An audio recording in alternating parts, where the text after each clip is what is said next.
오늘 강좌는 모든 분들이 익히 잘 알고 있는 아담 스미스의 국부론. 네. 그러니까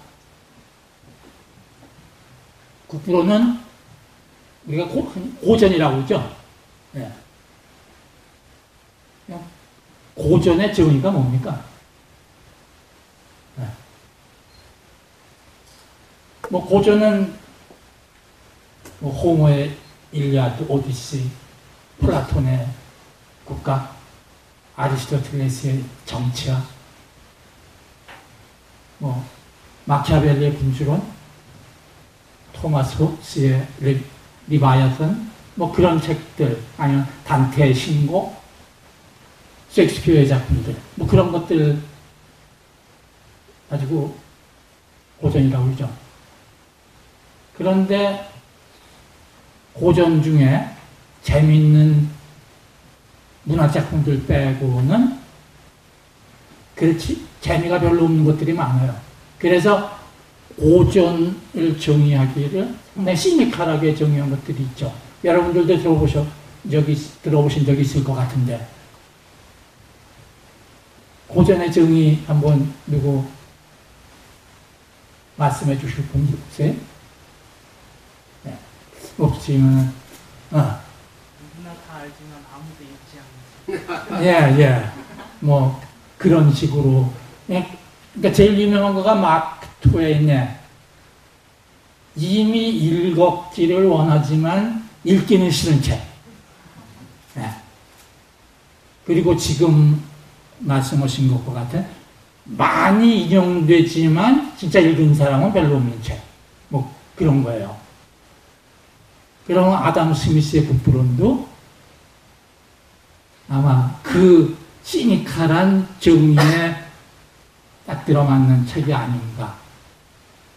그러니까 많이 읽지 않은 책이라는 점에서는 아마도 경제학자들을 포함해서까지도 얘기할 수 있는 그런 게 아닌가. 그러니까 아마 영미권의 경제학자들은 뭐 자기 말로 읽는 거 술술 넘어가니까 좀 많이 읽었을 수도 있겠지만은 영미권이 아닌,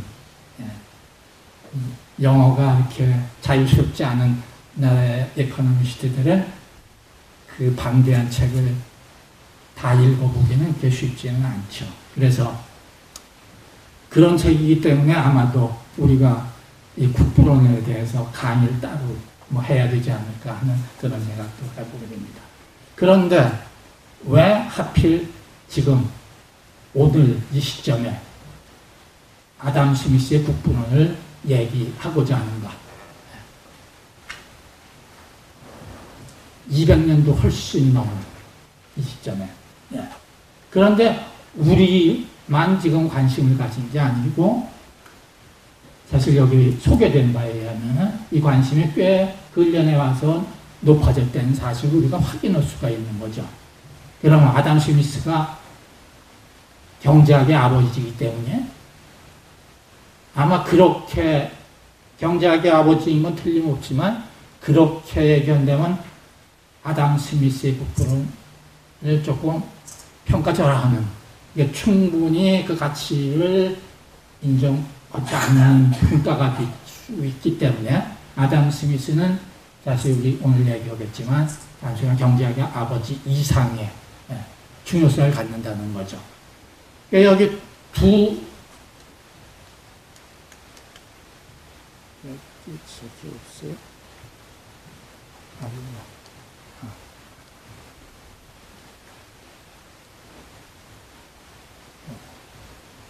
1980년 레이간 대통령 당선 축하 파티에 등장한 아담 스미스의 초상이 들어간 넥타이의 의미는 뭔가?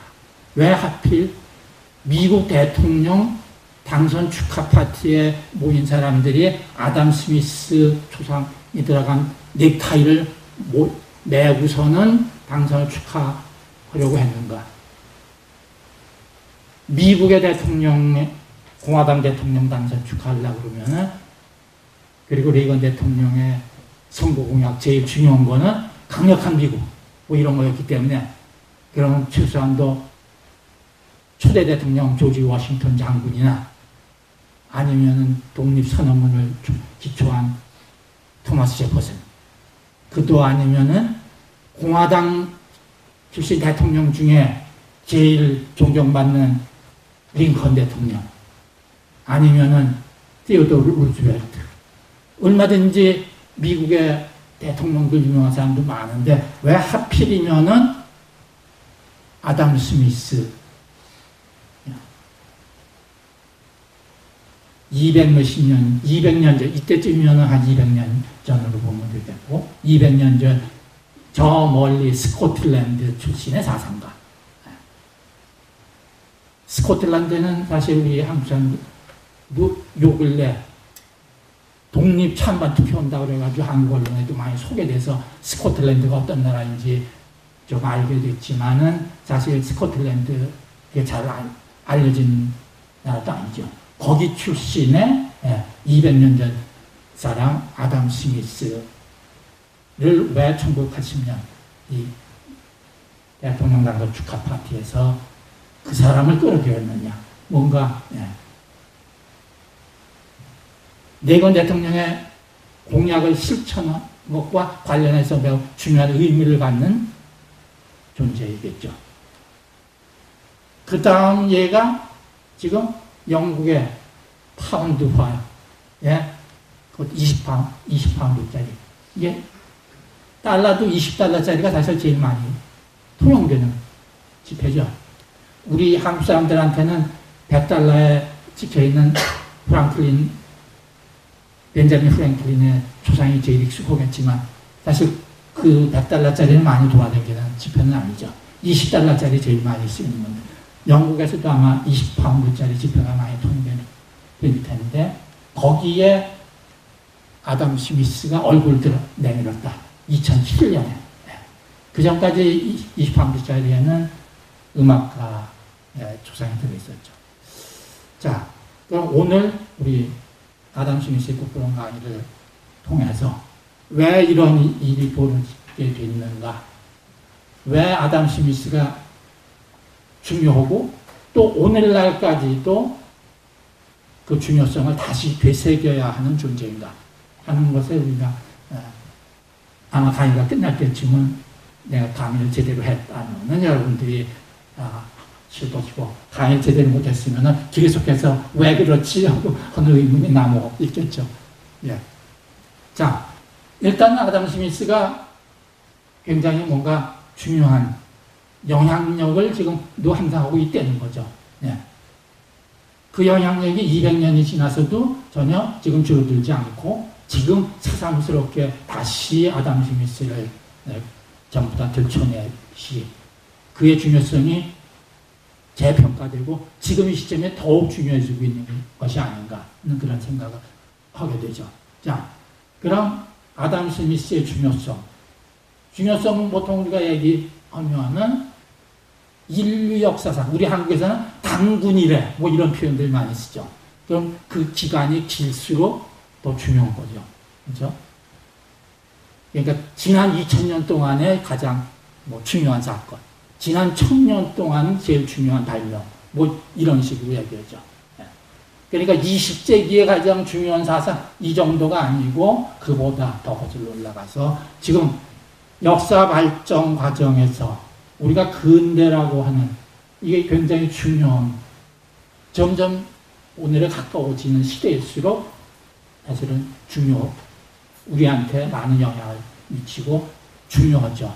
그래 지금 인류 역사에서 제일 중요한 시기가 이 근대인데 근대는 우리가 오늘 사람다운 삶을 살 수 있는 그 인권이 신장되고 굶어 죽는 걱정 안 하고 살게 된 그런 일들이 벌어진 게 다 근대화의产物이기 때문에 굉장히 중요한 시기인데 이 근대의 완성을 우리는 민주주의 발전과 시장경제 체제의 확립에서 찾죠. 그러니까 우리 여러분들 역사 공부할 때 시대 구분 하면은 역사, 시작은 뭐 4대강 문명 해서 지금부터 5,000년 전에서부터 이제 역사역이 시작하면은 고대, 중세, 근대로 나뉘죠. 그 근대라는 것은 대개 1500년경 전후 어떤 특정 사건을 들자면 콜럼버스 뭐 이런 걸 들지만은 사실은 근대는 정신사 측면에서 종교개혁이라든가 문예부, 르네상스, 그리고 정치적으로 근대 국가의 성립, 그리고 경제 분야에서 상업혁명, 즉 상업 자본주의의 시작이라는 지금 여러 가지 중요한 사건들과 함께 시작되는 것이기 때문에 그때 1500년경쯤 시작된 이 근대가 근대의 가장 중요한 요소, 민주주의와 시장경제가 틀을 잡게 되는 거기에 그거는 지금 정치적인 사건과 경제적인 변화에 같이 맞물려서 그러니까 민주주의의 발전은 우리는 두 가지 혁명을 그 사건을 민주주의 발전에서 완성의 어떤 징표 뭐 그런 걸로 찾죠. 물론 지금 여기서 얘기하는 아메리카 혁명이나 프랑스 혁명, 이전에 영국의 명예혁명도 있지만은 명예혁명에서 지금 아메리카 혁명으로 가는 데는 100년의 세월이 걸렸죠. 그러니까 사실 제일 중요한 거는 아메리카 혁명. 미국의 우리가 독립을 아메리카 혁명이라고 부르는 거는 지금 우리나라에서만 하더라도 역사 교육이 좀 제대로 안 돼가지고 프랑스 혁명을 훨씬 더 중요하게 될 뭐 이렇게 이해를 하는데 사실은 프랑스 혁명은 아메리카 혁명에 영향을 받아서 몇 년 후에 바로 일어난 사건이죠. 예. 미국 독립 한 해가 몇 년이죠?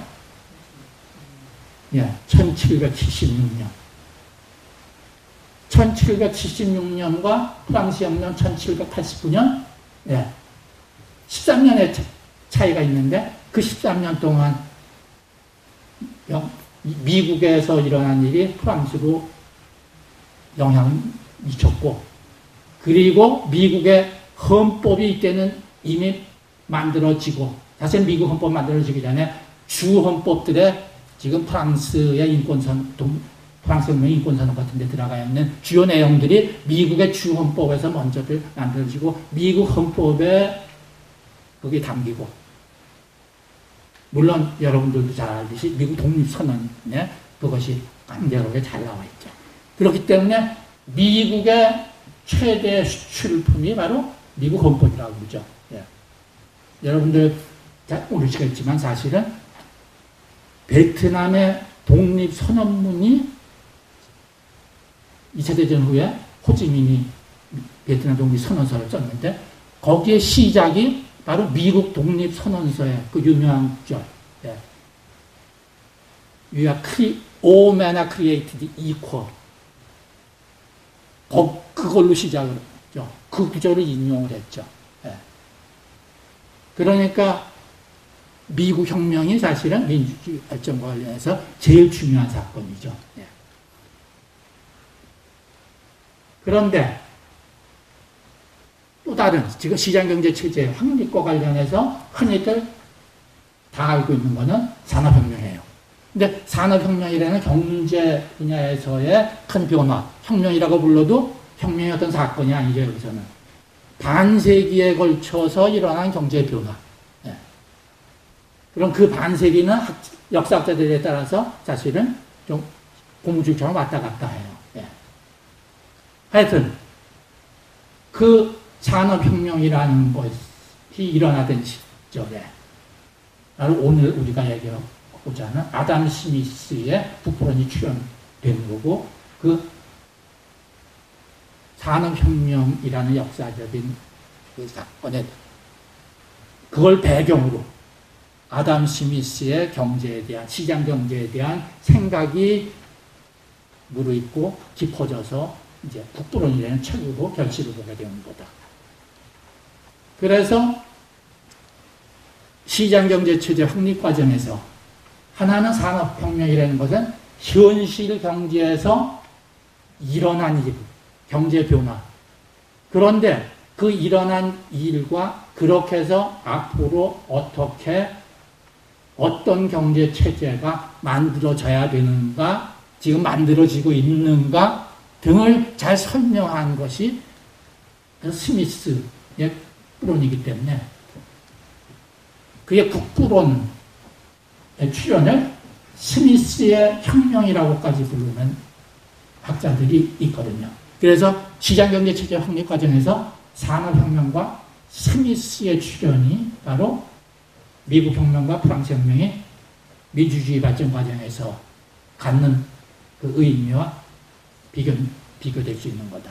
그만큼 아담 스미스의 출현이 지금 이 근대화와 관련해서 중요한 의미를 갖는다. 그래서 우리가 아담 스미스에 대해서 좀 잘 알아야 된다. 이제 그런 얘기가 되겠죠. 자, 그럼 스미스의 사상, 그게 어디 공중에서 그냥 떨어지는 게 아니죠.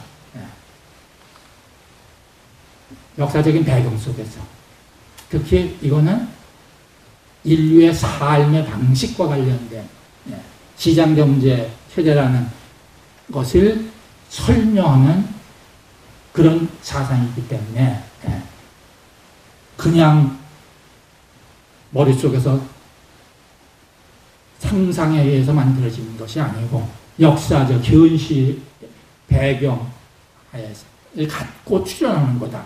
그럼 스미스 사상의 역사적 배경은 뭐냐? 과학의 발전과 계몽주의. 이건 바로 근대와 같이 오는 거죠. 그러니까 그런데 그 중에서 지금 근대에 출현할 때 일어난 그 많은 변화들, 아까 얘기했죠? 종교개혁, 르네상스, 국민국가 출현, 그런 것과는 조금 다른 차원의 정신세계에서는 바로 과학의 발전과 계몽주의. 계몽주의는 지금 조금 근대화 과정이 시작되면서 보통 1500년에서 우리가 근대 얘기를 한다면 한 100년쯤 지난 다음에이죠. 시작되는 거니까. 바로 이 두 변화, 두 과정, 두 발전 과정에 지금 유명한 이름들 우리가 기억해야 될 이름들이 프란시스 베이컨, 르네 데카르트, 갈릴레오 갈릴레이, 아이작 뉴턴, 존 록, 볼테, 데이비드 휴. 이런 이름들이죠. 이런 사람들이 지금 과학을 발전시키고 계몽주의라는 지적 운동, 사회운동 같은 것을 이끌면서 많은 변화를 유럽 사회가 변화하게 되는데 바로 그러한 과정에 어떤 끝자락에서 아담 스미스가 이 계몽주의라는 관점에서 보면 끝자락에 출현하게 되는 거다. 현실적 경제적 면에서 보면은 지금 아까 얘기한 대로 1500년경에 시작되는 이 상업혁명, 그것이 수공업 발전으로 이어지고 나가서 농업 생산성이 획기적으로 향상되는 산업혁명의 전제 조건이 바로 농업 생산성의 향상이죠. 영국에서는 이미 이제 1700년, 700년 대에는 먹고 사는 문제는 농업 생산 문제로 해서 농업에서의 문제 때문에 굶어 죽는 일은 거의 없어지는 단계로 들어갔기 때문에 그래서 소비혁명이라고 오늘날 이제 부르는 현상이 나타나는 그런 때이고 제도적인 측면에서 보면은 경제제도 측면에서 보면 우리 중세봉건제 이거는 사실은 농노제를 의미하는 거죠. 그거가 붕괴되면서 중상주의 상업의 발전과 정부가 그 상업에 개입한 정책으로서의 중상주의라는 과도기를 거쳐서 지금 자본주의 체제가 확립되는 지금 그런 때 18세기 아담 스미스가 출현할 때는 그런 단계에 와 있는 거다. 예. 자, 그럼 간략하게 아담 스미스의 생애를 좀 돌아보죠. 이제 시간이 어떻게 잘못하다가 시간에 쫓겨서 부끄러운 얘기 못하고. 예. 아담 스미스는 1723년에 스코틀랜드의 커켈이라는 에딘버러라는 큰 도시를 버스 만일은 만을 두고 마주보고 있는 아주 조그만 시골 타운인데 당시에 인구는 한 3,000명 정도였다고 그러니까. 근데 14살 때 아담 스미스는 글라스고 대학에 입학했고, 근데 당시에 교육제도에서는 뭐 대학 입학이라고 그러지만은 대학 굉장히 아주 작은 학교고, 물론 글라스고 대학은 유명하고 역사적으로 굉장히 중요한. 그리고 지금 이 시절에는 아주 지금 얘기한 계몽주의에서 한 축을 이루는 스코틀랜드 계몽주의라는 거기에 중심 거점이었기 때문에 매우 중요한 데죠. 근데 거기에 14살 때 입학을 해서 결코 이길 수 없는 의사, 은사, 허치슨 교수 찾아오게 되고 1740년에는 장학금을 받아서 옥스퍼드 대학으로 이제 유학하게 되죠. 옥스퍼드 대학에서 한 6년 동안 머무르게 되는데 거기서 아담 스미스의 이제 뒤에 뭐 국부론 얘기하면서도 언급할 기회가 있을지 몰라도 이 시절에 옥스퍼드 대학의 얘기를 국부론에 좀 썼어요. 네. 얼마나 옥스퍼드 대학 교수들이 적은가. 즉, 그거는 이제 성직자들과 교수들 다 이제 적용되는 얘기들인데, 국립대학에서 공부 가르치나 안 가르치나, 잘 가르치나 못 가르치나 공부 따박따박 나오니까, 이 당시에 옥스퍼드 대학 교수들은 가르치는 신용조차도 하지 않는다. 국부론에 그렇게 썼죠. 그러면서 아담 스미스가 대학도, 옥스퍼드, 캠브리지 대학도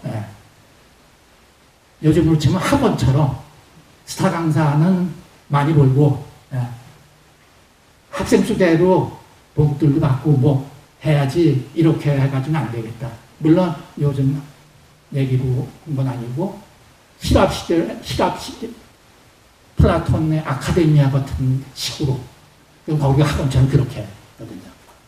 학생들 수강료 내는 걸로 강사들 돈 받으니까. 예. 그런 얘기도 이제 그러니까 옥스퍼드에서 별로 난 배운 게 없다. 혼자 공부했다. 예. 도서관이 좋아서. 예. 근데 거기서 이제 데이비드 흉은 당시 레디칼로 그의 대표작 인성론은 금서였고 그 금서를 가지고 있다가 발각돼서 퇴학당할 위기까지 넘겼죠. 그런데 하여튼 그 흉의 회의론에 영향을 받아서 아담 스미스는 신학 공부를 포기하고 흉 덕분에 우리는 목사 아담 스미스가 아니라 경제학자 아담 스미스를 만나게 되는 거죠.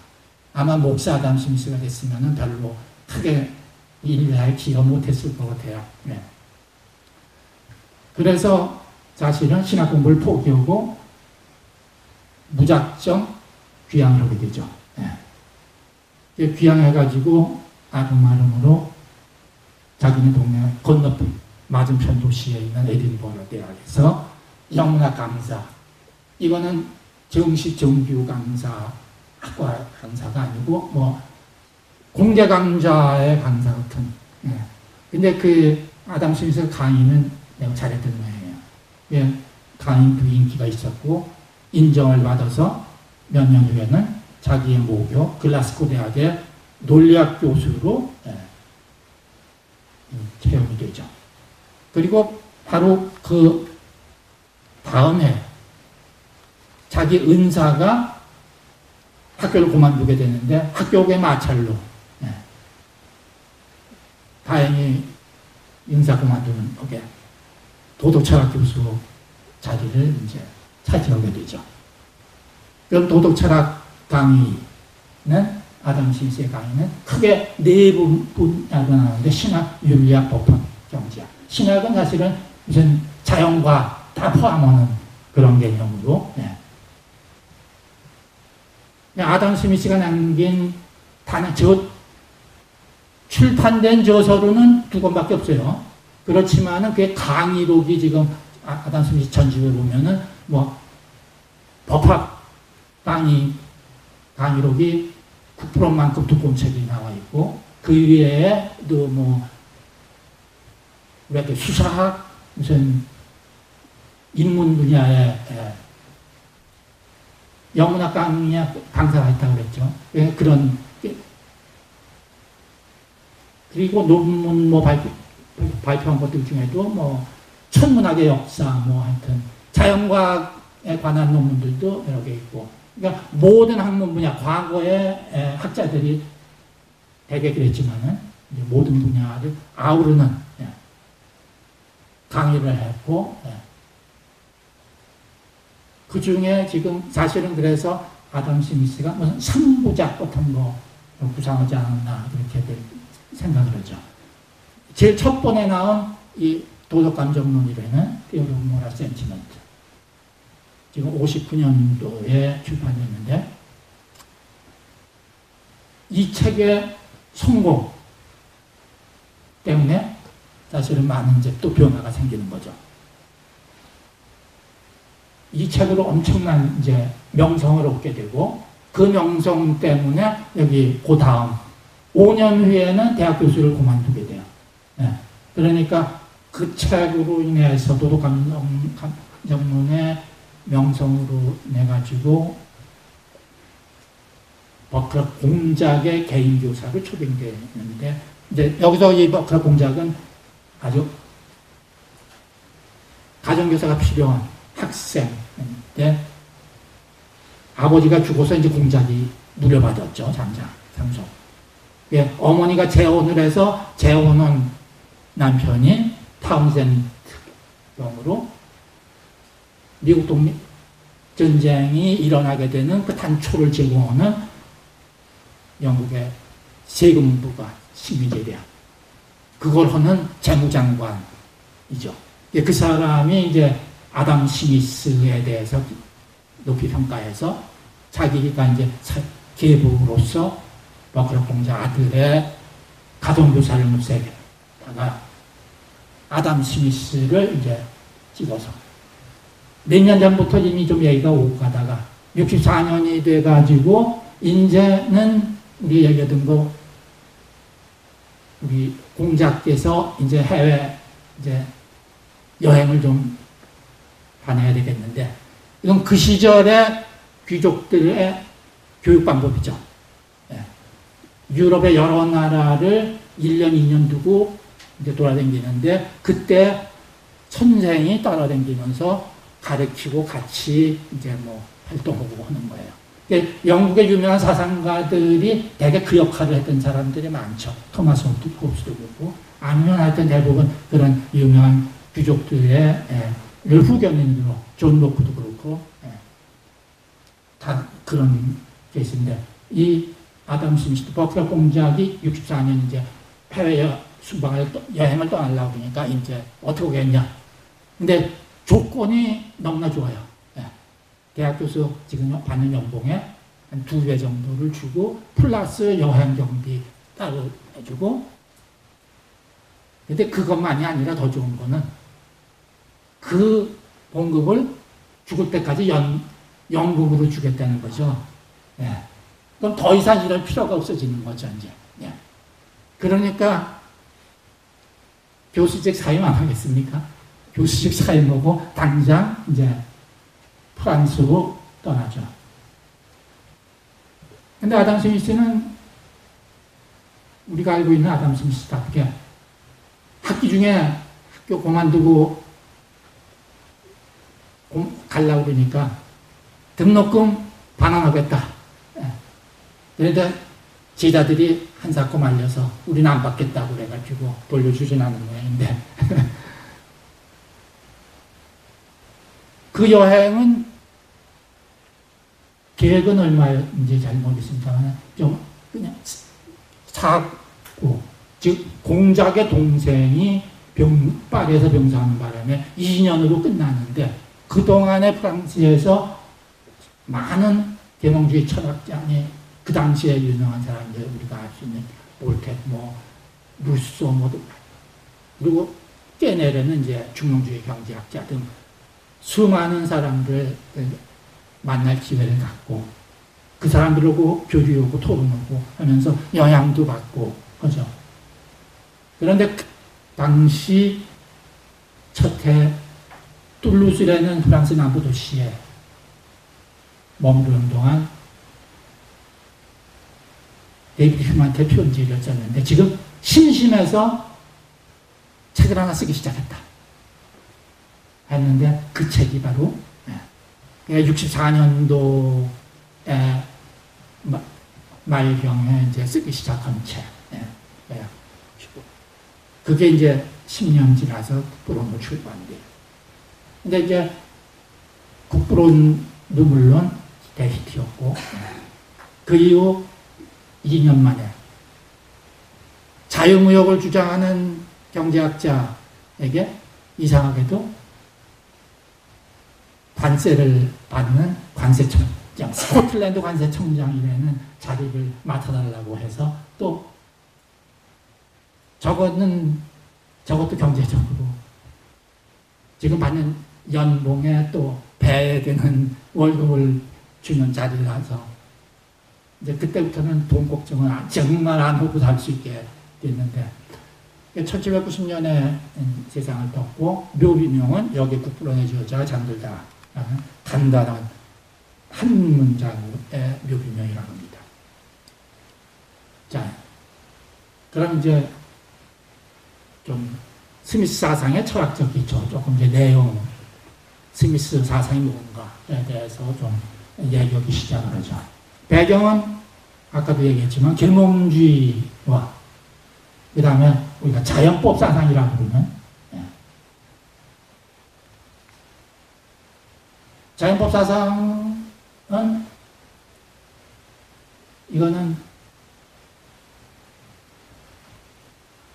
자연이 우리 인간에게 준 그런 오늘날 인권, 사람이 만드는 법, 이 보장을 하든 말든 그거와는 관계없이 자연이 그것이 우리 유일신 전통하에서 하나님이 준 것이든 아니든 다른 종교 시랍에서부터 있는 개념이기 때문에 자연의 섭리로서 당연한 아마 자연법 사상 얘기하게 되면 제일 먼저 등장하는 사례가 안티고네일 거예요. 거기서 안티고네가 하는 왕의 법을 어기면서 자기 자신을 변호하는 것이 바로 여기 당신의 법이 뭐라고 하든 간에 인륜으로 지켜야 될 내 아주 여자죠. 그러니까 동생인가 남동생인가 오빠인가 시신을 이제 매장해 줘야 될 왕이 그거 못하게 하는데 그거는 왕의 법 이제는 이제 다 이거는 사람의 도리네. 다른 법이 있다.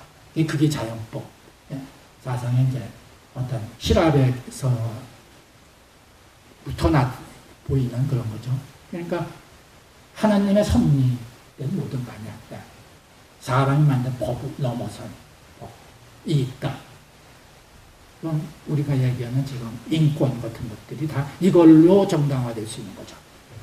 자, 그러면 아담 스미스가 강의한 거가 도덕 철학인데 도덕 철학의 관심사항은 뭐냐? 주제는 뭐냐? 사람, 개인으로서나 또는 사회 구성원으로서 인간의 행복과 복지. 그러니까 아리스토텔레스 시랍 철학에서도 행복 얘기들이 많이 나오는 거가 그때 아리스토텔레스 율리아 그런 것들도 다 이 도덕 철학 범주에서 뭔가 우리가 인간의 행복, 인간이 추구하는 행복, 그것에 기여하는 거가 뭐가 중요하냐 하면서 도덕 가지고 뭐가 이제 거기서는 접근하는 건데, 아담 스미스는 이제 그거가 아닌 거죠. 이제 다른 새로운 학문을 통해서 행복, 인간의 복지, 행복을 증진시키는 그런 얘기를 하려고 그러는 거죠. 그런데 이때쯤 아담 스미스의 시절쯤 되면은 유럽의 지식인들, 특히 철학자 같은 사상가들한테 고치거리로 등장한 거가 상업의 발전, 좀 잘 살게 되면서 생겨나는 문제들이죠. 중세적 세계관의 덕목은 자기부정인데, 개인의 행복, 사회가 같이 부여하는 덕목 간의 괴리. 그럼 점점 상업 발전, 돈벌이 이렇게 하면서 그거가 중요하다고 생각하고 실제 현실 생활은 그렇게 변해가는데, 아직 도덕, 종교 이쪽에서는 그게 아니고 자기 부정, 청빈 뭐 이제 이런 거를 강조. 그 괴리, 그걸 어떻게 우리가 조화시킬 거냐 하는 문제가, 특히 상업의 발전은 상인들의 자기이익 추구, 그거 해야 되는데, 기독교에서는 이익 추구, 이자 받고 뭐 이런 거는 다 하면 안 되는 거. 그럼 이해상충의 문제가 좀 자꾸 심각해지죠. 과연 그럼 어떻게 하는 것이 옳은 거냐 하는, 거기에 대해서 지식인들은 어떤 해답을 제시해야 될 의무가 있는 거죠. 그래서 이제 아담 스미스가 그 문제에 대해서 가장 확실한, 더 이상 양심의 가책을 느낄 필요 없이 당당하게 경제활동하고 잘 살기를 방법을 찾고, 잘 살면서도 전혀 죄책감 느낄 필요 없는 그런 확실한 노무를 제시해 주는 거죠. 그래, 아담 스미스를 단순히 경제학의 아버지가 아니라 최초의 사회과학자, 사회이론, 이거 좀 넓은 거죠. 사회를 개인들의 집합체로 보고 인간 본성에서 출발해요. 그러니까 사람들의 행동 원리를 인간 본성에서 찾아서 그것을 전제로 사회현상을 설명하려고 합니다. 그 이전까지 아무도 사실은 이런 시도를 하지 못했죠. 그러기 위해서 아담 스미스는 국부론 이전에 도덕감정론이라는 책을 쓰는 거죠. 그거는 심리학책이라고 할 수도 있고 윤리학책이에요. 그러니까 목적은 윤리학이에요. 근데 그 윤리학적인 접근을 하기 위해서 먼저는 심리학의 분야의 분석들을 하고 있죠. 실제로 거기에서 보여주는 심리학 분석의 수준은 프로이드의 슈퍼에고 같은 개념이 이미 거기 등장하고 있으니까. 그런데 이런 그가 시도는 지금 이 사회 이론을 과학적인 엄밀성, 사실은 물론 당시에 스미스 그런 디스크립티브한 게 쓴 책으로서 지금 과학자들이 요구하는 그 엄밀성을 충족하지는 못하겠지만은 최소한도 그런 과학적인 접근 방법론을 동원해서 진짜 과학으로 발전시키고자 노력을 한 거죠. 베이컨이나 데카르트, 뉴턴, 아담 스미스, 뉴턴의 영향을 상당히 많이 받았는데, 그들의 방법론. 근데 물리학적인 무슨 전체 물리학적인 이런 것뿐이 아니라 아담 스미스의 국부론의 중요성은 사실은 진화론적 사고가 그 안에 들어있다는 거죠. 찰스 다윈 100년 전인데 이미 진화론적 사회진화, 물론 생물의 진화가 아니라 사회진화의 관점에서 설명을 하는 것이기 때문에 제도의 진화, 먼저 이런 얘기가 있는 거죠. 먼저 우리가 국부론을 이해하기 위해서 첫째서 도덕감정론에 대해서 잠깐 언급을 해야 되죠. 책이 쓰여진 목적은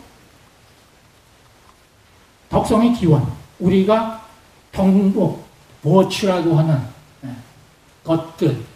근데 이 덕목, 덕성, 이거는 바로 버추 에틱스. 아리스토텔레스의 윤리학이 그 덕목들을 나열해서 설명한 윤리학 책이거든요. 그래서 버추 에틱이라고 그러는데, 거기에 등장하는 그 버추, 덕목들이 왜 덕목으로 그것들이 뽑혔느냐. 그게 어디서 누가 정한 거냐. 어떻게 해서 그게 나오게 된 거냐.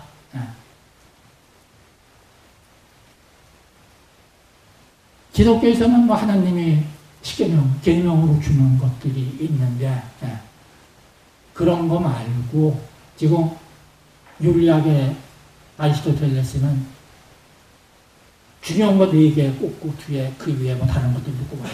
그러니까 거기서 용기가 중요하다고 꼽았으면 용기가 왜 덕목이 됐느냐. 그 설명들은 거기 없죠, 사실은. 용기가 뭐냐를 주로 설명했고. 만용도 아니고 비겁한 것도 아니고 그 중간쯤이 진짜 용기다. 뭐 이제 그런 식의 설명들, 중도를 주로 얘기하는데. 그러면 아담 스미스는 그런 덕목들이 어떻게 만들어지는가를 설명하기 위해서 바로 얘기했대요. 인간의 본성에서 출발해서. 간단하게 얘기하면 사람들은 남의 칭찬을 듣기를 원하는 굉장히 허영심이 강한 존재다. 뭐 이런 거예요. 이 도덕감정론에서 아담 스미스가 강조하는 인간 본성은 허영심이에요. 그 허영심을 가지고 설명을 하는 거죠. 남들이 나를 어떻게 보고 내가 어떻게 하면 남들이 칭찬하는가. 거기서 스스로 자기 내면 성찰하고 하는데 사실은 사람들이 남들이 나를 어떻게 생각하는지 이런 거는 나는 머릿속에 들어가지 않으면서 모르는 건데 그럼 그것을 어떻게 아느냐? 내면 성찰, 자기가 자기 스스로를 관찰하면서 이제 남들도 그러리라고 생각한다고 하면서 이 책의 시작은 소위 심파티, 동감이라는 걸로 시작을 하는데 내가 여기 이 책의 첫 구절을 인용을 해놨는데 이건 굉장히 의미가 있기 때문에 아무리 이기적인 인간이라도 그 본성에는 다른 사람들의 운명에 관심을 가지며 단지 보는 즐거움밖에는 아무것도 얻을 것이 없음에도 불구하고 타인의 행복을 마치 자신에게도 필요한 것처럼 생각하는 몇 가지 원리가 있다. 그러니까 사람들은 남의 슬픈 일 당하면 같이 슬퍼하고 세월호 같이 슬퍼하고 그리고 남의 기쁨 같이 제일처럼 뭐 날뛰면서 근데 아담 스미스는 이제 거기서도 구분을 해요. 슬픔보다 즐거움에 더 쉽게 동참하고 등등 분석을 굉장히 많이 하는데 여기서 중요한 게 왜 이거를 인용을 하냐면 아무리 이기적인 인간이라도 단지 보는 줄 자기한테 돌아오는 거 하나도 없어도 남 동정하고 남들 도와줄 수도 있고 이타심이라는 것이 사람들의 누구나 가지고 있는 심성이다 하는 거예요. 그러니까 흔히들 아담 스미스 국부론 경제학은 이기적인 인간을 이기적 동물 호모 에코노미쿠스, 경제적 동물 해가지고 돈만 하는 인간이라는 전제하에 그거는 잘못된 전제이기 때문에 그 위에 세워진 경제학은 잘못됐다? 이런 식의 비판을 하는 사람들도 많고, 소위 행동경제학, 사실은 저는 행태경제학이라고 써야 된다고 생각하는 사람인데, 행태경제학이라는 behavioral economics, 또 거기에 그걸 좋아하는 사람들도 사실 주류경제학에 대해서 그런 비판을 많이 하죠. 근데 그거는 사실은 사실이 아니죠. 경제의 아버지 아담 스미스부터 그렇게 생각하고 국부론 쓴 게 아니고, 지금 노벨 경제학상 받은 사람들 중에서도 노벨 렉처에서 바로 돈으로 다 얘기하는 건 막스가 한 거지, 우리 경제학에서는 그렇게 한 게 아니라는 얘기를 게리 베커가 노벨 렉처 모두 시작해서 그 얘기를 하죠. 바로 이 점 꼭 기억을 해야 된다는 겁니다. 경제학의 국부론이 이기적인 인간의 그 인간의 본성으로서 굉장히 중요하게 그게 작용을 했지만은, 사실은 뭐 인간을 잘 몰라서 그렇게 한 게 아니고, 그게 실제로 우리 보통 사람들의 행동 동기로서 되게 중요한 것이기 때문에 그렇게 한 거다. 자, 도덕감정론에 또 시간을 뺏길 수는 없고, 이제 국부론으로 돌아가야 되겠죠. 자, 국부론 어떤 책인가? 국부론이 어떤 책인가는 제목에 이미 다 나와 있어요.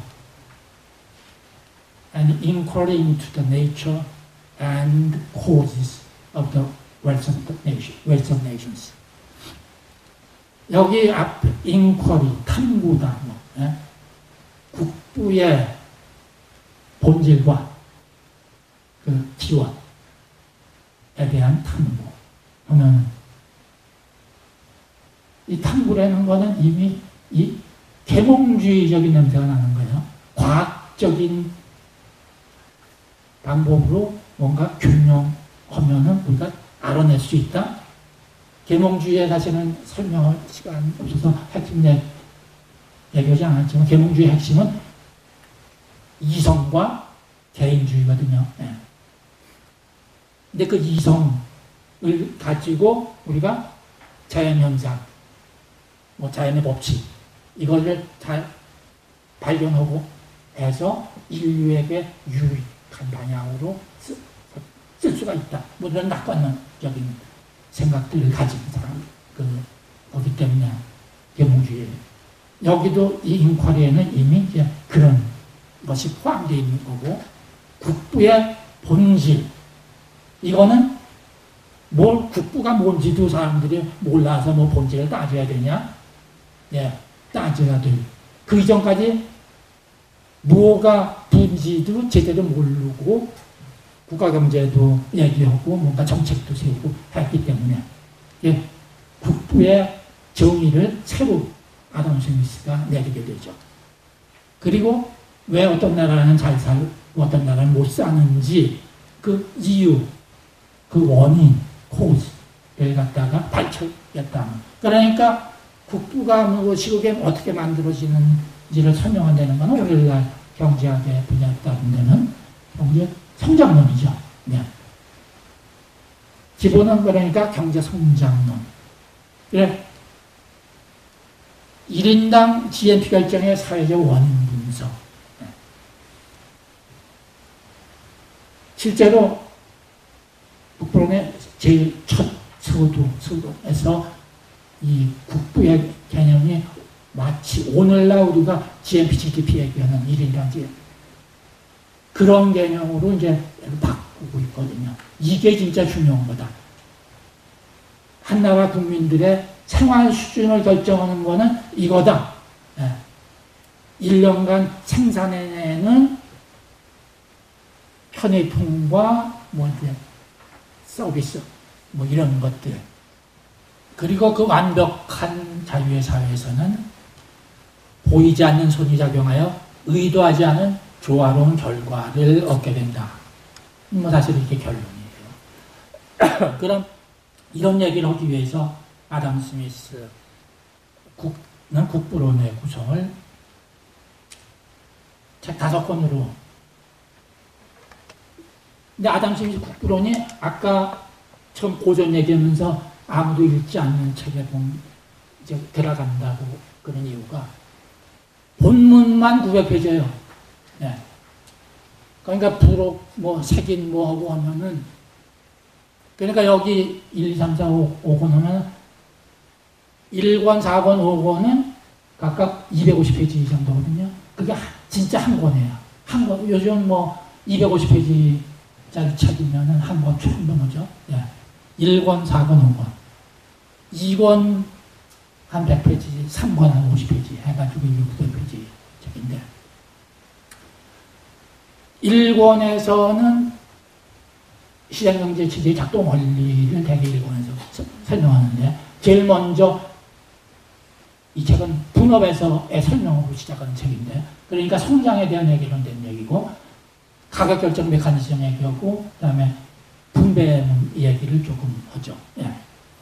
근데 여기서의 분배는 오늘날 우리가 얘기하는 사회계층 간의 분배, 그럼 많이 보는 사람과 적게 보는 사람 간의 그런 분배 얘기가 아니고 여기는 기능적 분배, 노동이 가져가는 뭐, 자본이 가져가는 이윤의 뭐, 땅이 가져가는 지대의 뭐 이런 기능적 배분, 펑셔널 디스트리뷰션이죠.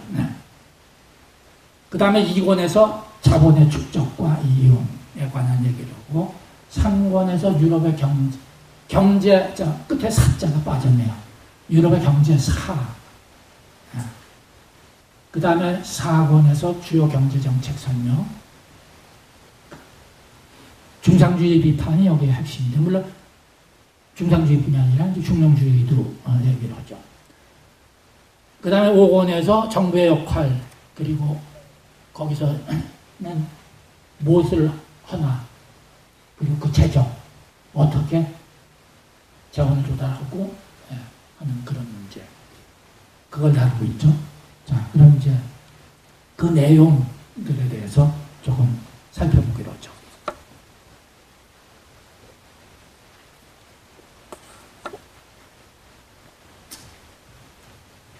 국부론의 서론, 이 중요한 이유는 서론에서는 바로 두 페이지밖에 안 됐는데 중요한 얘기가 아까도 얘기했지만 1인당 소득, 부가 뭔지에 대한 부의 개념이 부가 중요한 게 아니라 중요한 거는 생활 수준을 결정하는 거는 플로우인 소득이다. 이 얘기를 하는 거거든요.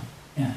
그러니까 부는 스탁인데 뭐 많이 쌓아놓고 있다고 해서 잘 사는 게 아니다. 중요한 거는 생산이다. 이제 그것을 보여주기 위해서 GNP 개념 먼저 이제 얘기를 하는 거거든요. 그 다음에 그 GNP 1인당 소득이 결정에 제일 중요한 역할을 하는 거가 두 가지가 있는데 하나는 우리가 요즘 표현으로 하면 노동 생산성, 노동의 숙련도 성취 판단력, 그러니까 노동이 얼마나 많은 걸 생산해낼 수 있느냐 하는 생산성. 그 다음에 두 번째, 여기서는 아담 스미스의 표현 그대로 썼지만 쉽게 얘기하면 오늘날 경제 활동인 경제 참여율, 그걸 얘기하는 거예요. 유용한 노동에 종사하는 사람의 수와 고용되지 않은 사람 수 간의 비율. 그러니까 여기서는 지금 고용되어 있는 사람과 실업자, 일하는 사람과 실업자의 비율을 보이는데 경제활동 참여를 얘기하는 거죠. 그럼 이것이 결국은 소득 결정 요인은 제일 중요한 거다. 이제 이런 얘기를 하고 있기 때문에 소득에서는 자, 그럼 1권 양이 조금 덜 나왔네.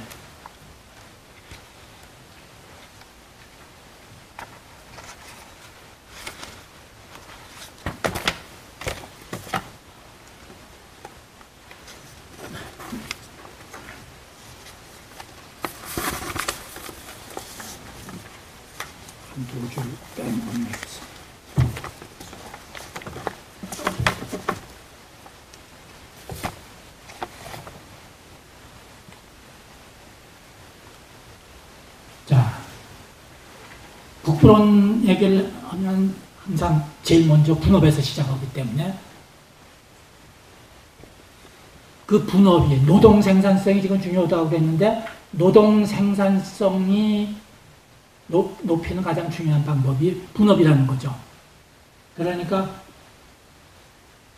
분업을 자세하게 이제 설명을 해요. 분업이 그리고 노동 생산성을 어떻게 높이나 하는 방법들도 설명하고 하는데 그런 내용을 우리가 일일이 설명할 시간은 없는 것 같고 강의 자체가 오늘 끝나는 거는 언제까지 끝내야 되죠?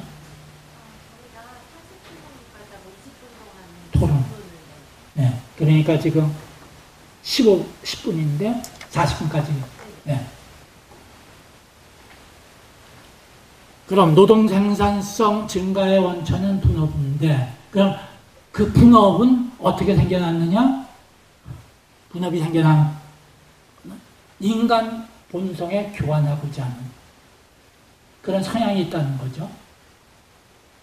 그러니까 교환 본능이라고 우리가 얘기할 수 있는 그럼 교환을 한다는 거는 각자 서로 다른 것을 생산하기 때문에 교환하게 되는 거죠. 그래 교환하고자 하는 본능이 만들어낸 결과다. 그러니까 분업도 사실은 아담 스미스는 인간 본성에서 생겨난 누군가가 분업이 생산성 증가 시켜서 이거 좋은 거니까 이렇게 생산 방식을 바꿔야겠다. 그렇게 생각해서 고안해낸 방식이 아니라는 거죠. 자연스럽게 인간 본성에서 없는 거 서로 바꾸면서 보니까 사실 이 분업은 굉장히 오래된 인류 역사에서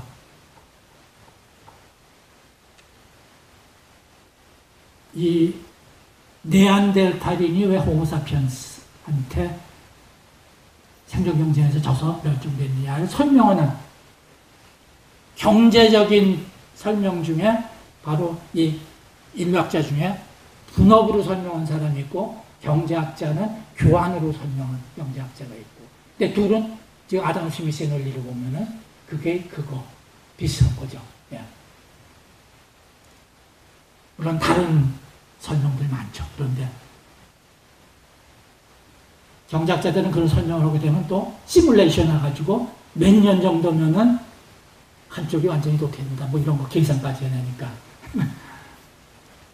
자, 그리고 아담 스미스는 그런 분업의 정도는 뭐가 결정하느냐. 시장의 크기가 결정한다. 그거 설명하려고 짐꾼의 예를 드리고 뭐 시골에서 못만 생산하는 뭐 철물점이 그거 가지고 먹고 살 수 있겠네. 있으려면 최소한도 대도시가 아니면 안 된다. 짐꾼도 짐만 실어 날리면 뭐 져주면서 생계를 유지하려면은 남대문 시장, 동대문 시장 정도가 뭐가 있어야 그거 가지고 먹고 살지. 어디 인구 몇천 명도 안 되는 조그만 시골 읍 같은 데서 짐꾼을 전업으로 해서 생계를 유지, 가족을 먹여 살리나 어렵다는 얘기를 하죠. 그러니까 결국 시장의 규모가 분업의 정도를 결정한다. 시장의 규모가 크지 않으면은 시골 조그만 타운에서 장사하는 사람들은 한 가지가 아니라 여러 가지를 겸업을 해야 된다는 얘기가 나오는 거죠. 예. 자, 물론 일권에는 이 분업 얘기, 경제성장 얘기 말고 아까도 제목 목차 얘기 보면서 설명 좀 잠깐 언급했지만 시장 경제에서 가격이 어떻게 결정되는 가격 결정 메커니즘, 또 임금이 결정되는 메커니즘, 이윤이 결정되는 거, 지대가 결정되는 얘기, 뭐 그런 얘기들 다 일권에서 하고 있는데, 제일 중요한 거가 사실은 경제 성장을 설명하려고 그러는 스미스의 입장에서 보면 이 앞부분, 분업이 굉장히 중요한 거죠. 이거는 국제무역, 자유무역 설명과도 관련된 부분이고, 자, 그럼 그 다음으로 2권으로 넘어가면은 자본 축적과 활용. 아담 스미스는 여기서 사실은 2권에서 또 다른 이제 이기심, 잘 살고자 하는 욕구, 뭐 이런 얘기, 거기서 인간의 욕망 중에 잘 살고자 하는 욕망. 그리고 그거는 어머니 뱃속에서부터 무덤에 갈 때까지 변함없이 가장 강력한. 그리고 그런 그 기간 동안 한 번도 자기의 현재의 상태에 야, 지금 이대로면 됐다 하고 만족하는 순간을 느낀 사람은 별로 많지 않다 이거죠. 항상 조금 더 잘 살고자 하는 그런 불만스러운 생각이 항상 가지고 있다는 얘기도 여기서 하는데, 바로 그 잘 살고자 하는 욕구가 저축의 동인이다. 먼저 이런 얘기를 하는 거죠. 그러니까 자본 축적은 금약, 뭐 절약에서 나오는 거고, 주로 여기 뭐 큰 다른 얘기는 자본의 기능, 이제 어떻게 자본이 경제 성장과 관련해서 어떤 역할을 하는가 하는 그런 얘기들을 주로 다루는 이권이죠. 우리 이제 아담 스미스의 중요한 결론과 관련된 얘기들은 우리가 또 왜 아담 스미스 국부론이 중요한 책인가 하는 얘기를 하는데 다시 하기로 하고, 이 부분에서는 간략하게 이제 넘어가죠. 그 다음에 3권에서 국가 간 풍요로움의 차이. 여기서는 주로 로마 제국 멸망 이후에 유로 경제사를 다룬다고 했는데, 경제활동의 자연스러운 전청, 과정, 뭐 이런 얘기에서부터 처음에는 농업, 로마 제국 멸망하고서는 농업, 농업과 도시의 얘기, 이게 농업, 그 다음엔 수공업계 도시가 발전하고, 마지막으로 무역의 순으로 발전한다. 이제 이런 얘기하고, 이 자연스러운 발전 단계가 인류적 간섭에 의해서 이제 뒤바뀌기도 한다. 여기도 끝에 한자 빠졌네. 뭐 이런 얘기 간단하게 하는데, 아담 스미스 국부론의 경제 얘기는 사실은 모아서 하는 데는 여기지만, 아담 스미스의 경제 사회에 대한 얘기 중에서 제일 중요한 거는 경제발전 단계론이라고 우리가 얘기하는, 로스토의 경제발전 단계론 하면서 그런 적군의 얘기를 많이 하는데, 바로 막스의 경제사가 경제사에서는 굉장히 중요한 많은 영향력을 행사했는데, 인류 경제사를 이렇게 단계로 나눴죠. 경제적인 관점에서 구분.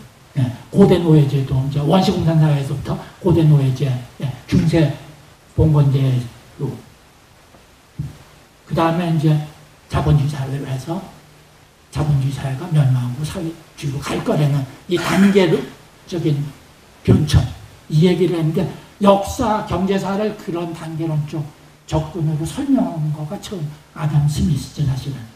아담 스미스가 그 얘기를 한 거는 다른 분야 챕터에서 다른 얘기하면서 사실은 해요. 오늘날 우리가 경제사의 단계, 보통 얘기하는 수렵채집 시대, 농경 목축 시대, 이거가 아담 스미스에서 나오는 거죠. 아담 스미스는 수렵채집에서, 그 다음에 유목민들 목축 시대, 농업 정착 시대, 그리고 산업 시대로 들어와서 이제 산업 사회로 넘어가는 단계에 있는 거니까 이때가. 그거는 이제 마지막 권에서 이제 분비 얘기하면서 나오는 얘기인데요. 그리고 4권이 이제 굉장히 중요한 경제 정책의 설명인데, 정치경제 시스템으로 4권 제목이 붙은 건데, 정치경제의 첫째 목적은 국민들에게 생존수단을 제공한 거. 그러면은 먹거리, 먹고 살 문제를 해결해 주는 거가 정치 경제의 목적이다. 근데 그리고 두 번째가 국가 공공 서비스를 위한 정부 재정 수입을 보장해 주는 거. 이 논의를 하는 거가 정치 경제학 주제다 하는 얘기죠. 그래 이 목적 이걸 다루는 그동안의 정치 경제라고 하는 것들이 사상 체계가 만들어진 게 두 개가 있는데 하나가 중상주의고 하나가 중동주의다. 그것들이 내용이 뭔지 그리고 잘못된 거가 뭔지 특히 중상주의를 많이 비판을 하죠. 중상주의는 기본적으로 부가 무엇인지에 대해서부터 부를 거기서는 금은보화로 지금도 많은 사람들이 그렇게 생각을 하죠. 개인의 부에 대한 개념을 국가에도 그냥 연장해가지고 사용하는데 국가의 차원에서는 그게 아니다는 거죠.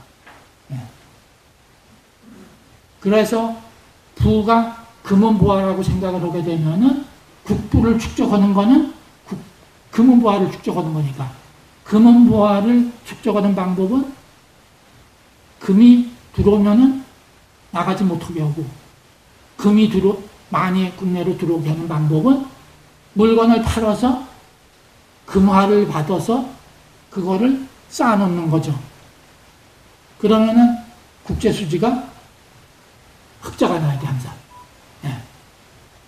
중상주의 사고에서는 항상 흑자를 원하게 되고 흑자로 받아들인 금화를 쌓아놓는 거가 부자가 되는 길이라고 생각합니다. 개인들한테는 비슷하게 맞는 얘기인지 모르지만 국가한테는 전혀 아니다. 그것을 아담 스미스가 뒤쪽으로 이제 아주 신랄하게 비판을 하고 북부는 그런 게 북부가 아니고 이제 진짜 사람들이 필요로 하는 재화를 생산하는 능력 그거가 진짜 북부. 자 그리고 마지막 국가의 재정 얘기에서는 국가의 지출, 국방비, 사법제도 관련 비용, 공공사업 및 공공기관 유지 비용. 이제 이런 것들인데 왜 이제 이런 얘기가 나오느냐? 여기 세 항목은 아담 스미스가 생각하는 국가의 기능이에요. 국가가 해야 될 기능. 그렇기 때문에 이제 국가가 여기다 돈을 쓰게 되고 그런데 아담 스미스가 보기에 국가의 이런 기능은 아주 중요한 기능이고 꼭 해야 되는 기능이고 그런데 이 기능들을 수행하기 위해서는 돈이 점점 더 많이 들어간다. 나라가 부강해지면 부강해질수록 이런 데 들어가는 비용이 자꾸 늘어나게 있다. 뭐 이제 그런 설명들도 하죠. 그 국방비 늘어나는 이유는 바로 앞에서 경제성장과 관련해서 중요한 기능을 하는 분업 그걸 가지고 설명을 하죠. 이거 설명할 때 바로 인류 경제사의 발전 단계 얘가 그걸 가지고 설명을 해요. 수렵 채집 시절 그럼 남자들은 다 사냥을 한다. 사냥이라는 거는 바로 싸우는 기술 그거를 매일 훈련하고 먹고 사는 방법이 전쟁하는 거나 똑같은 거예요. 그러니까 그런 사회에서는 이웃 부족 간의 전쟁은 바로 매일 나가서 사냥하는 사람들이 사냥하는 방식대로 동물 사냥 대신 사람을 사냥하면 전쟁이에요. 그러니까 거기서는 국방비 따로 생각할 필요가 없어. 매일 하는 일이에요. 그럼 그 다음 단계로 유목민들 사회쯤 가면은 거기서도 양 기르고 뭐 하면서 그거 남들이 와가지고 몰아갈까봐 그거 지키고 말 타고 매일 하면서 하는 거가 전쟁할 때 쓸 기술들 매일 연마하고 있어요. 그래서 유목민들이 전쟁을 다루죠. 농경민족들하고 유목민들하고 항상 마찰을 지면은 유목민들이 와서 한번 싹 전쟁에서 이겨서 정복하고, 근데 그 다음에 정착을 하면은 그 다음에 슬슬 약해져 가지고 그 다음에 쫓겨나고 이렇게 되는 중국의 역사가 그 반복이죠. 그럼 그때까지도 뭐 국방비 같은 거 생각할 필요 없고, 필요하면은 그냥 다 나와 하면은, 동원하면은 전사야. 그럼 그 다음에 정착한 농업사회. 그때까지만 해도 지금 상업사회에 비하면은 동원하면은 전사로 쓸만한 자본들이 내일 육체노동들 하는 사람들이기 때문에, 조금만 훈련시키면 다 전사로 군대로 쓸 수가 있어서 그때까지도 상비군이 필요 없었죠. 그러니까 중세봉건제 때까지도 상비군 없이 필요하면 농민군 동원해서. 그런데 그 다음에 사회, 그리고 지금 분업이 진전되면서 사람들이 한 가지 일만 하면서 점점 동원해봤자 군인으로 써먹으려면은 체력도 안 되고 하는 사람들이 이제 점점 많아져서 군비가 필요해지는 상비군을, 그러니까 거기도 분업, 군인으로 전문화된 사람들이 필요해지는 세상이 이제 되니까 군비가 많이 들어가게 돼 있다.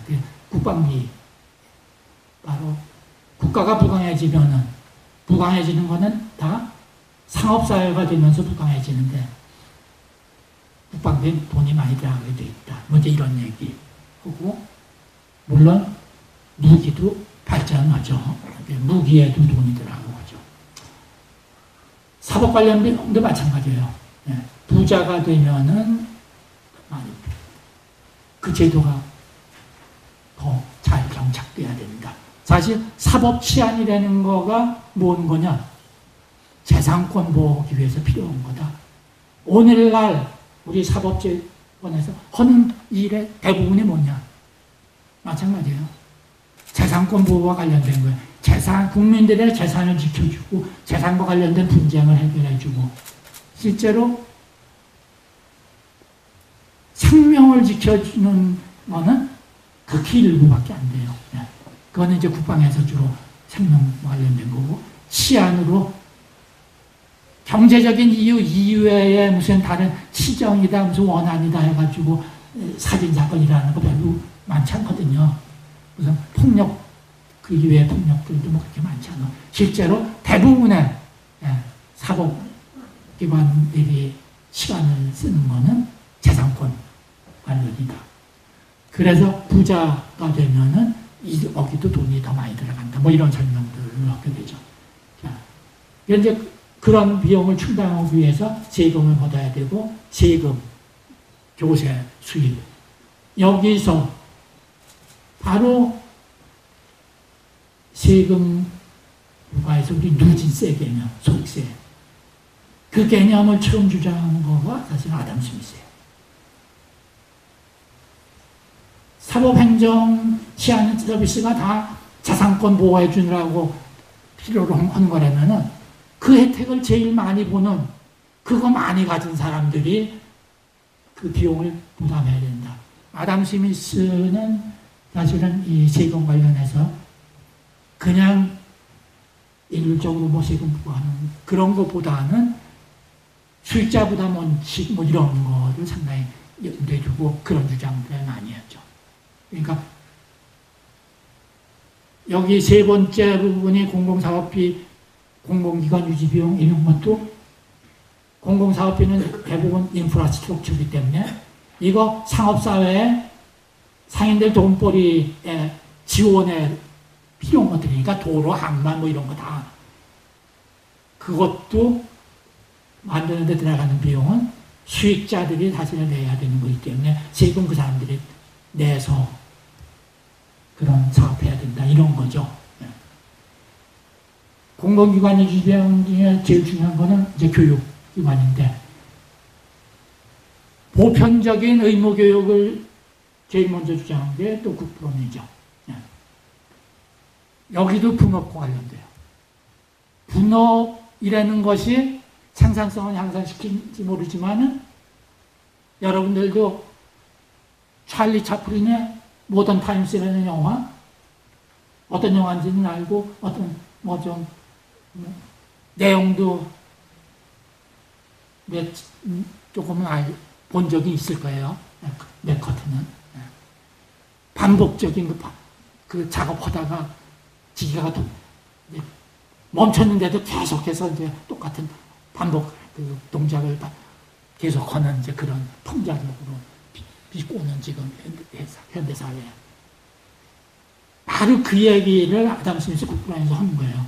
이 분업이라는 거 단순 반복 작업을 하다 보면은 근로자들이 조금 멍청해질 수 있다.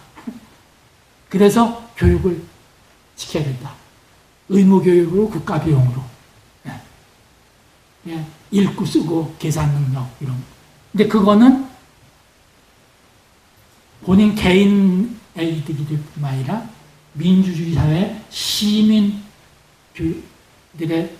소양을 높여서 투표할 사람들인데 정책 판단 바르게 하려면 교육시켜야 된다. 이건 사회 공공의 이익의 관점에서도 교육비를 그러니까 들여서라도 의무교육시켜야 된다는 얘기를 하죠.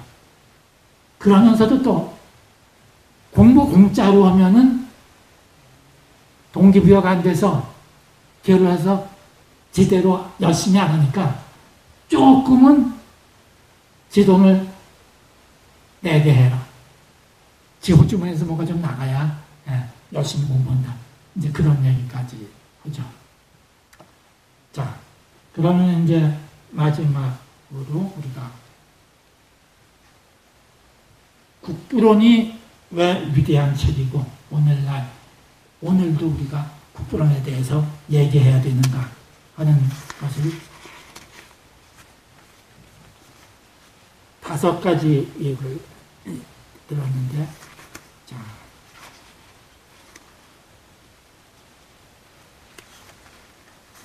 첫 번째는 아까 국부론이 어떤 책인가 하는 얘기 할 때 얘기했던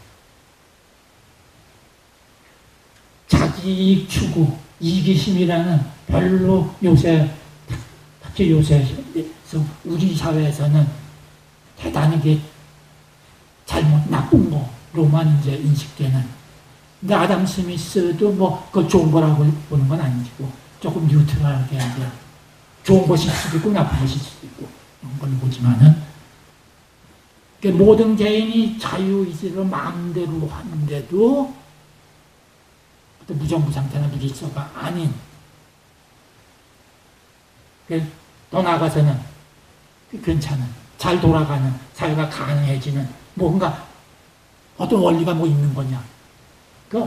거기에 대한 답을, 특히 이제 시장 하면은 오늘날도 장사꾼 하면은 내게 갖는 이미지가 남 속이고 뭐고 그러니까 좋지 않은 걸로 자꾸 이제 생각하는 애들이 있는데, 그럼 그런 상업이 발전하는데도 세상이 막 가지 않고 잘 살게 되고 전체적으로 국민 생활 수준이 올라가고 뭔가 좋아지는데 뭐가 그렇게 만드는 거냐?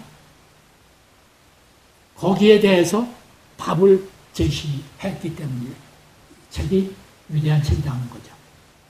그러니까 아무도 직관적으로 생각하면 도저히 일어날 수 없는 일. 그런데 그런 일이 벌어진다. 근데 아담 스미스 이전에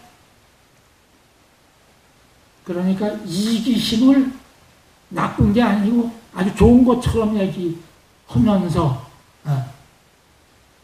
그런 거가 있기 때문에 세상이 이제 돌아가는 거고 영국 같은 나라가 잘 살 수 있는 거다 하는 우화로 꿀벌들의 우화라는 책으로 냈던 맨더빌이라는 사람이 있는데 한 50년 전이죠. 아담 스미스보다 50년 전. 근데 거기서는 이기심이 나쁜 거를 나쁜 거라고 안 하고 마치 그게 좋은 것처럼 얘기하니까 아담 스미스도 이제 그걸 비판을 하는데 그런 식이 아니고 나쁜 거가 좀 있어야 세상이 돌아가는 거다 하는 식이 아니라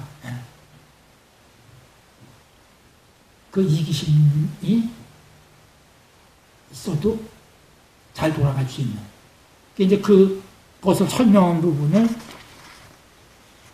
국부론의 인용, 여러분들 텍스트를 좀 가지고 있을 텐데, 그 인용의 첫 번째.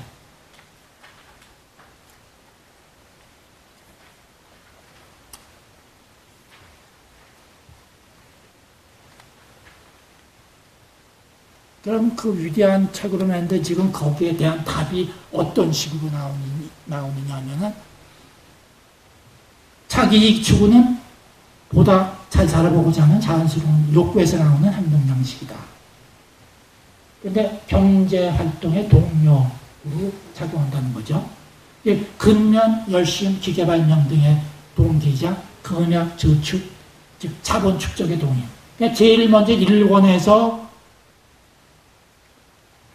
사실은 이제 분업이 생산성 증대시키는 이야기 설명할 때도 분업이 이제 기계 발명도 더 용이하게 하고 하는 그런 설명들도 나오거든요. 이제 그런 설명들을 이권에서는 자본 축적의 동인이 되고 이런 설명들을 하는 거가 다 마지막에 가서 이기심이 어떻게 좋은 결과를 가져오느냐.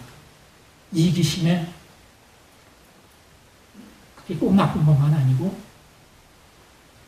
경제활동의 동인으로 작용해서 긍정적인 결과를 내는 데 기여하는 거죠. 그러니까 교환 본능의 결과는 분업과 함께 문명사의 풍요를 가져다주는 중요한 역할을 저기서 한다 하는 거죠.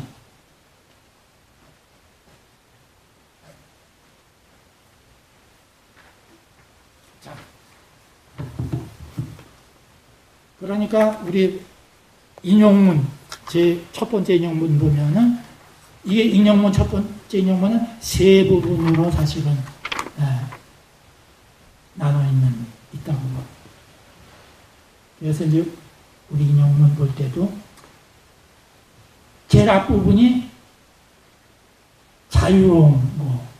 만약에 사람들이 자유롭게 활동할 수 있게 된다면은 하는 자연적 자유의 사회 얘기를 하고 있죠.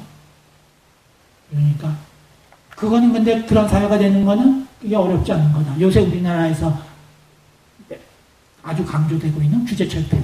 이 얘기 국부론에서 아담 스미스가 이거 굉장히 중요하게 강조하고 있는 거죠. 왜? 그때도 이미 중상주의 정책 쓰면서 누구한텐가 특혜를 주려고 특혜 규제 많이 만들어냈으니까.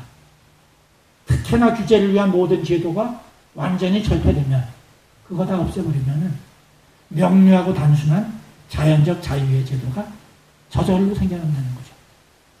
뭐 특별히 뭐 할 거 없다. 그러면 각 개인은 법을 침해하지 않는 한 완전히 자유롭게 자기가 하고 싶은 대로 자기의 이익을 추구하고 자신의 노동과 자본으로 누구와도 또는 어떤 계급의 사람들과도 경쟁할 수 있다.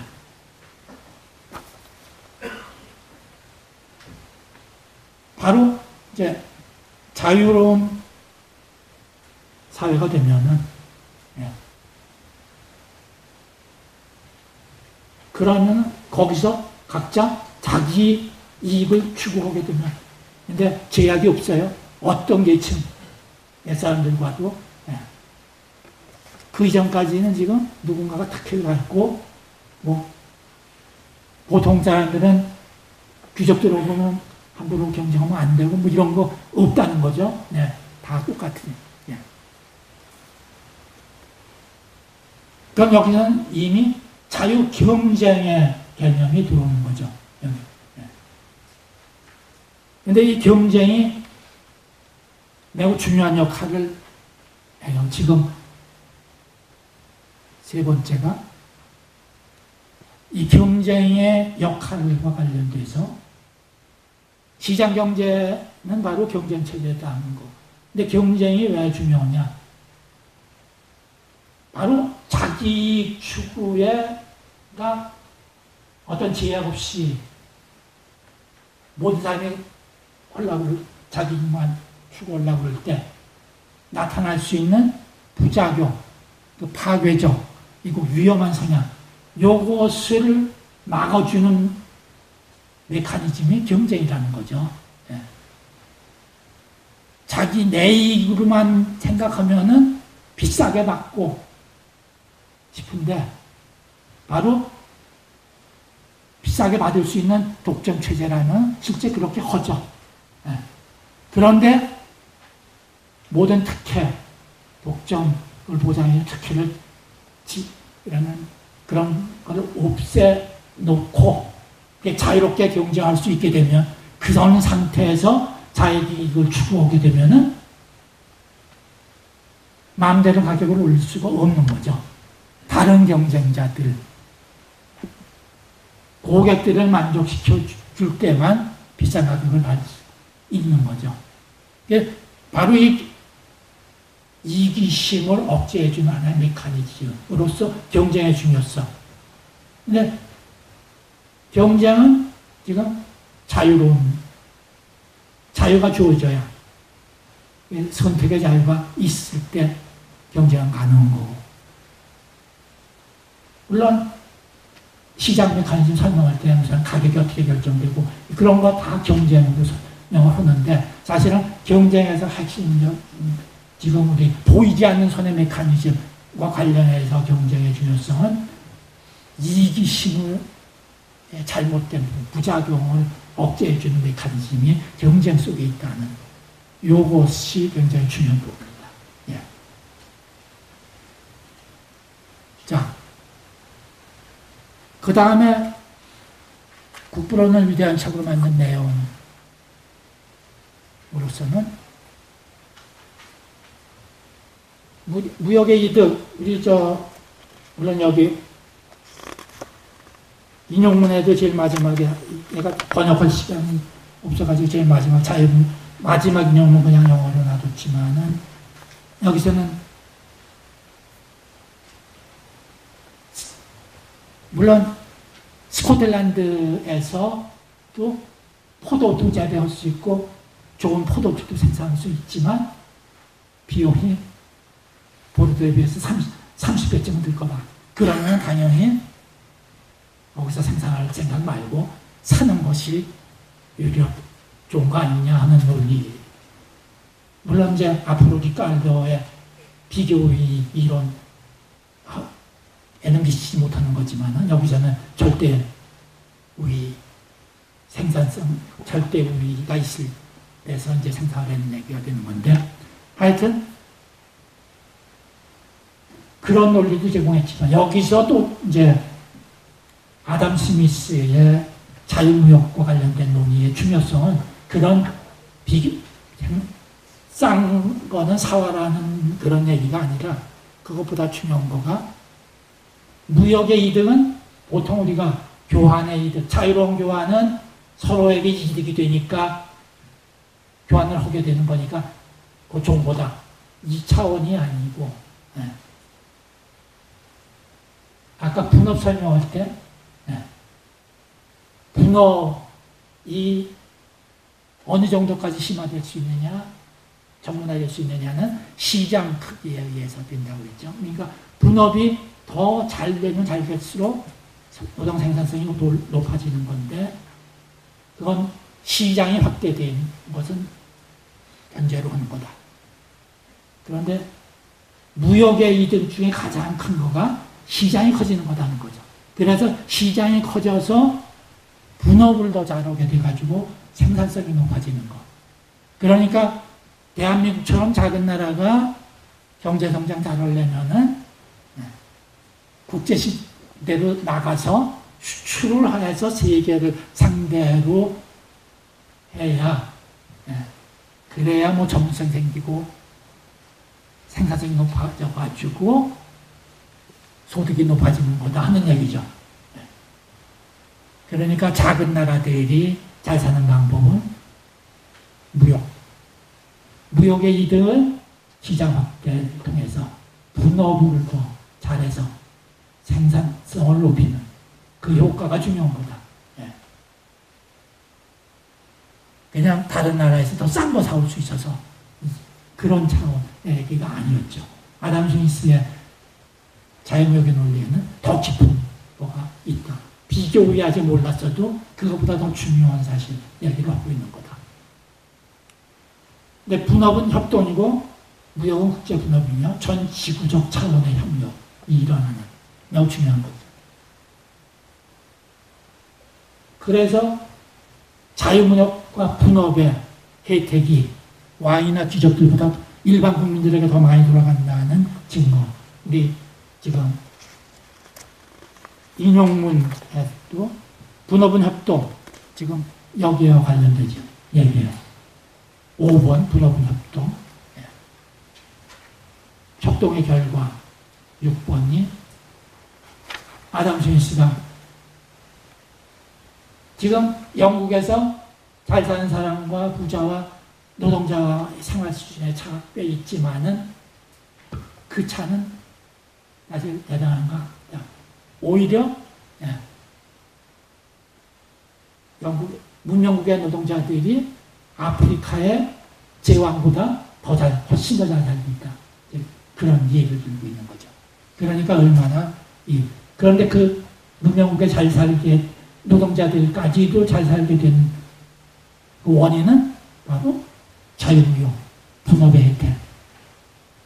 그것이 일반인들한테까지도 돌아갔기 때문에 아담 스미스는 일반 대중의 생활 수준에 대해서 굉장히 관심이 초점은 거기에 모아져 있어요. 항상. 그리고 분업이 협동이고 무역 국제분업이라는 얘기 지금 그 5번 인용에서 막노동꾼이 입는 모직물 상이 예로 들어가지고 그 코트 하나 생산하는데 얼마나 많은 사람들이 협업이 이루어진 거냐. 분업은 다른 얘기로 하면 협업이거든요. 서로 다른 사람들 간에. 그리고 그 얼마나 많은 사람뿐만 아니라 그것이 전 지구적 차원에서 많은 사람들이 동원된 거냐. 그냥 한 군데서 쉽게 만들어지는 것이 아니다 하는 것을 보여준 거예요. 그래 그렇게 해서 그런 협업을 통해서 얻는 혜택은 일반 노동자들한테까지도 돌아가서 문명국의 그 노동자들도 잘 살게 된 거다 하는 그런 얘기를 하고 있는 거죠. 그리고 이제 마지막으로 국부론을 위대한 책으로 만든 내용 5번째. 여기서는 정부가 해야 될 일을 명확하게 한 거. 인용문 첫 번째 인용문 제일 마지막 부분이 그걸 분명하게 보여주고 있죠. 인용문의 두 번째 부분은 사실은 사회주의가 왜 불가능하냐 하는 얘기를 사실 하고 있는 거고, 그건 본질적으로 불가능하다는 얘기. 개인의 노동 감독하고 그것을 사회 이익에 가장 적합한 고용 상태에 이르도록 끌고 가는 그 일은 어떠한 인간의 지혜와 지식으로도 가능하지 않다 하는 얘기가 그 중간에 있는데, 그 얘기가 이제 따지고 보면은 사회주의는 안 된다는 얘기를 이미 하고 있는 거죠. 그 다음에 이제 세 번째 부분이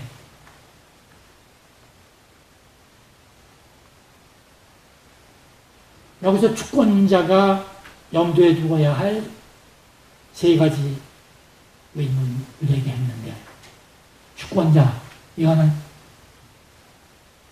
영국 같은 나라에서 왕이 정부가 해야 될 일을 얘기하는 거죠. 아까도 나왔지만 첫 번째, 두 번째, 세 번째 하면서 스미스가 세 가지를 명확하게 제시하죠. 그리고 세 번째 부분의 설명은 여러분들이 읽어보시면은 오늘날 왜 정부가 해야 될 일 중에 뭐 인프라스트럭처는 정부가 만들어야 되는지 소위 경제학 조금 공부한 사람들은 다 들어봤어요. 외부 효과, 뭐 공공재, 프리라이드 문제 뭐 이런 얘기 그 설명 그 이유를 여기서 이미 들고 있어요. 네. 왜냐하면 여기서 나오는 이익은 사회 전체로 보면 종종 들어간 비용을 보상하고도 남을 만큼 크지만 그것이 개인, 소수의 사람에게는 비용을 결코 보상하지 못하기 때문에 그런 거는 정부가 해라. 국방, 사법치안, 공공재정 그러니까 딱 정부가 해야 진짜 해야 될 일만 해라. 그 이외의 거는 할 필요 없다. 먼저 이런 얘기예요. 그걸 분명하게 보여줬으니까 오늘날 우리가 왜 작은 정부 얘기를 자꾸 하는지. 그렇다고 해서 아까도 얘기했지만은 아담 스미스가 정부의 중요성, 정부가 해야 될 일의 중요성에 대해서는 또 엄청 그걸 강조를 해요. 네. 그러니까 경제적인 이득 뭐 이런 거보다는 국방 이게 최고요. 제일 중요한 거. 뭐 이런 얘기죠. 네. 아담 스미스 자연 질서의 철학에 기초한 스미스 경제 원리는 자연적 자유의 단순한 체제에 취약되어 있다. 근데 여기서 자연적 자유의 단순한 체계라는 것은 아담 스미스가 앞으로 올 자유경쟁 시장을 아담 스미스 그 당시 자신의 용어로 쓴 거예요. 네. 아담 스미스가 사실 설명하고자 했던 것은 앞으로 올 자유경쟁 체제 문제. 근데 실제로 영국, 미국, 특히 미국에서 그런 체제가 아주 가까운 체제가 만들어진 거죠. 그래가지고 미국에는 부여나라가 만들어졌죠. 그의 체제의 중심에는 자신의 이익을 따르면서 자신도 모르게 전체사회의 복지를 증진시키는 개인들이 있으며 그런 것이 자연질서의 본질임을 보여줍니다. 스미스에게 자연질서의 존재는 엄연한 현실이며 그것은 인간들의 방해에도 불구하고 존재하는 것이다. 여러 종류의 이로운 경제제도가 자연질서의 틀 속에서 자생적으로 출현하였다. 분업, 화폐의 발달, 주축중대, 자본의 투자, 해무역의 발달, 수요 공급의 자율조정 이러한 것들이 자연적 인간 행태의 결과로 존재하게 되었으며 사회 전체의 이익을 위해 기능하고 있다. 이렇게 요약할 수 있겠죠. 네, 2시간 동안 정말 열정적으로 김은택 교수님께서 강의를 해주셨는데요. 다시 한번 큰 박수 부탁드립니다.